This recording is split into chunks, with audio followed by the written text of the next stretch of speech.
Emotionally immature parents often rely on performative distress because they lack the internal regulation skills necessary to tolerate shame, guilt, or criticism. When a child or an adult child names hurtful behavior, the parent takes it as a personal attack instead of information about impact. Instead of pausing, reflecting, and taking responsibility, they shift into visible emotional distress, crying, sulking, dramatic apologies, or claims of being misunderstood. And what this does is it shifts the conversation to the parent's emotions instead of the original concern. Now, their distress may feel real, but it's defensive. It's to avoid accountability and to regain control of the conversation. This response usually develops in families where the parent's emotions have always set the tone. When the parent becomes upset, the child has learned it's easier to drop it, back down, or soothe the parent. So as a result, the parent has learned distress is an effective way to shut down conversations. Examples include exaggerated self-pity. I guess I'm just the worst mother ever. I can't do anything right. Or repeated vague apologies that are, very intense or followed by visible hurt in order to try to gain reassurance. I said I was sorry 1,000,000 times. What more do you want me to do? There could be prolonged withdrawal and sulking, and then some escalate so that their emotions, clearly become the center of the conversation, and then they begin to attack you, things like that. Many of these parents like to display this distress publicly, framing themselves as wounded in order to gain sympathy, and it's an attempt to silence the child or to bring them back into compliance.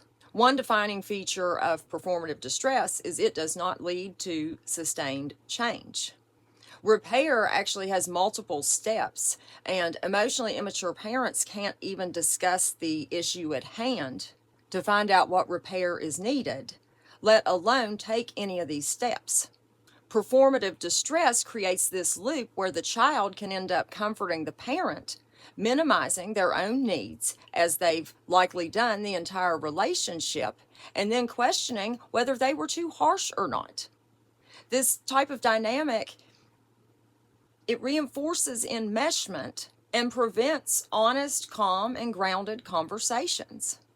And disengaging requires removing yourself from the role of emotional stabilizer. You realize that their feelings, whatever they are, those are valid, but you can only control how you react to them. If a conversation starts getting derailed, brief, neutral statements can help. I see you're getting upset. We can continue this conversation later. We can continue this conversation when we can focus on the behavior. We're not speaking about that issue right now. We're talking about this right here, right now. If that's too much, we can end the conversation. These responses acknowledge emotion without over-soothing or dismissing the original point. And however the parent reacts, just don't chase them. They can react however they want. If they begin to escalate, you can remove yourself from the situation. If they begin to sulk, you can again walk away, remove yourself from the situation. If they try to get you to give them some type of emotional comfort, you can say, I'm sorry this is hard for you, but unfortunately I cannot function as your therapist. And if you can't handle a simple conversation, you might need to reach out for some resources. And again, in the conversation. These are just things I've said, maybe not the best and might not be what some people would advise, but what is important is to remain calm and not engage in that emotional baiting. It can be difficult, but it gets easier over time.